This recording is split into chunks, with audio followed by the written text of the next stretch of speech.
What's going on, everyone? Chicago Trader here, checking in for the weekly fundamental video. Hope you guys are having a nice weekend. Hopefully, you guys have a good time at the Philly event. Unfortunately, I couldn't make it. Um, this week, I'm just going to cover a few names quickly. Didn't have anything like an RKDA, which still kind of monitoring. Before I jump into it, guys, as you know, this is not investment advice on my part or on behalf of the MIC. So a few names that I kind of jotted down.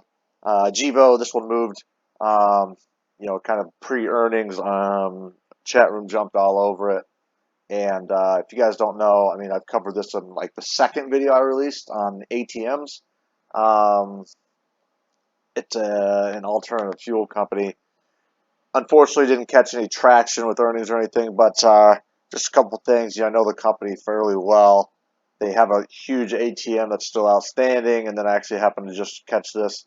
Um, well, first of all, let me jump into the 10Q. So the simple is looking at the aftermarket offering. They could do up to 84 million. They got over the baby shelf for a day, and it looks like they've used about 10 million of it within the first year.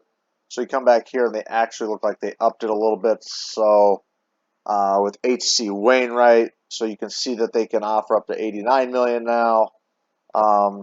So yeah, basically they're gonna 30 million market cap. They can do roughly a third of that, so they're right at the threshold.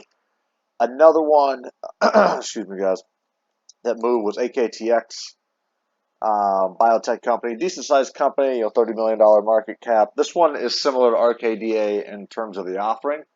So if you can come to the 424 B5 here on July 2nd. So they offer 2.3 million shares at, what was it, $1.90, right? So it raises this much, they pay this much in fees. This is what the company actually gets net of fees. So these things, who's ever doing the underwriting on this, I'm not sure who it is. Paulson Investment Company. So once they get these shares right, since it's a registered direct offering, technically they can dump them, whenever they want, but need some volume. Probably I'm going to hold on to it for at least a little bit, in my opinion. The reason I say it's similar to RKDA, so they do that, and then there's a concurrent private placement with it that Paulson will get in the offering. So one warrant, which once they exercise one warrant, it converts into half an ADS. So the reason I want to bring this one up, you can see another thing too. The float, once you convert this for the conversion, is 8.6 million, and then you add the 2.3 million, so about 11 million float. And I believe the first day it was moving, it was doing about 3.5, 4 million shares of pre-market volume. So right when you get around that 30, 40-ish% of its float traded in the pre-market, it's going to be a tougher trade, in my opinion. You start to, it's kind of a warning sign, number one, that, maybe it's not going to die off, and definitely something to try to caution with. But that's just what I follow, anyways, guys. So anyways, with the concurrent private placement, you come out usually about a month after the private placement. You'll see the registration statement. So there's a lot of stuff in it, as you guys know. So it'll tell you right here what they're kind of registering, and you can see that it's the warrants originally in the private placement in July 2019. So it's similar also in RKDA that once you come here and click on the file number, there's no effect. So this thing got above $3 for, like 10, 20 minutes. It kind of squeezed out and then just died. And I think it's closer to 2 now. But yeah, they can't exercise them. What else do we have? Oh, TRNX, another one I've covered in the past myriad of times. It's a larger company, just a complete disaster of a chart. I don't think it's ever had 3 days up in like the last 2 years, 3 consecutive green days. Yeah, you can see. Just diluted with offerings, convertibles, pre-funded warrants, whatever it may be.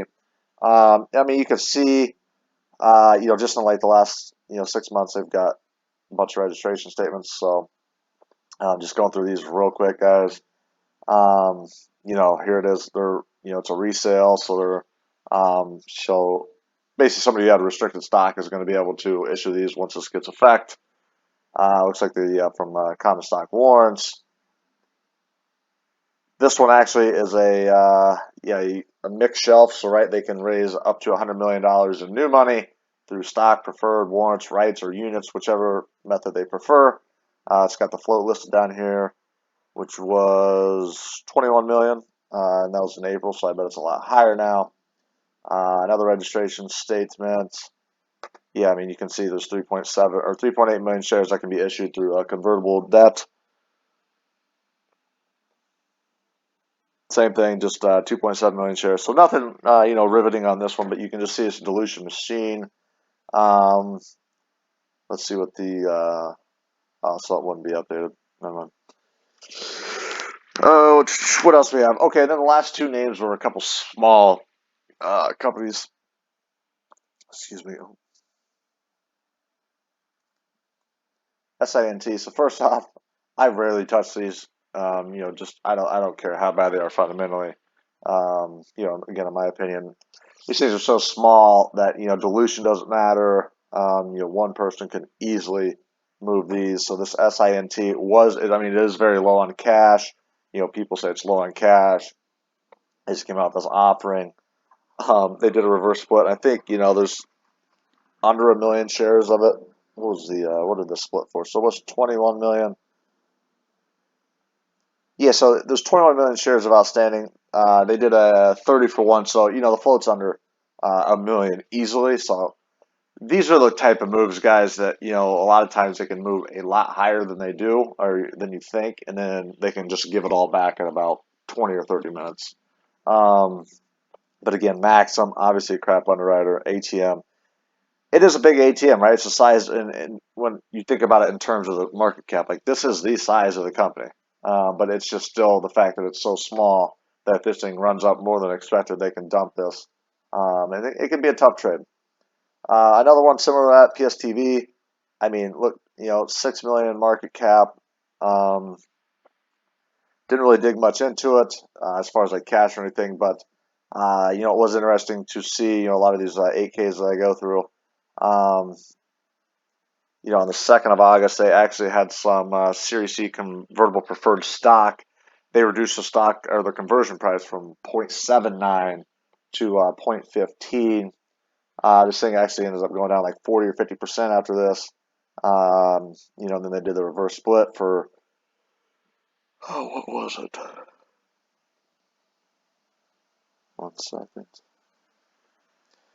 1 for 50. So what you got to do is you got to adjust that. So 0.15 times 50 obviously comes out to 750. So that's where they can start dumping these.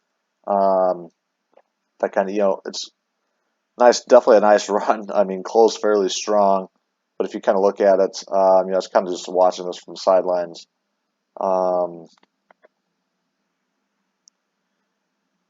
Yeah, you can see here it held up. I think it opened at like 3.5, 4, started moving in pre-market.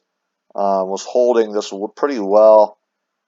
Personally, I thought it was probably going to fade, or maybe I was looking for a false breakout, but was clearly wrong.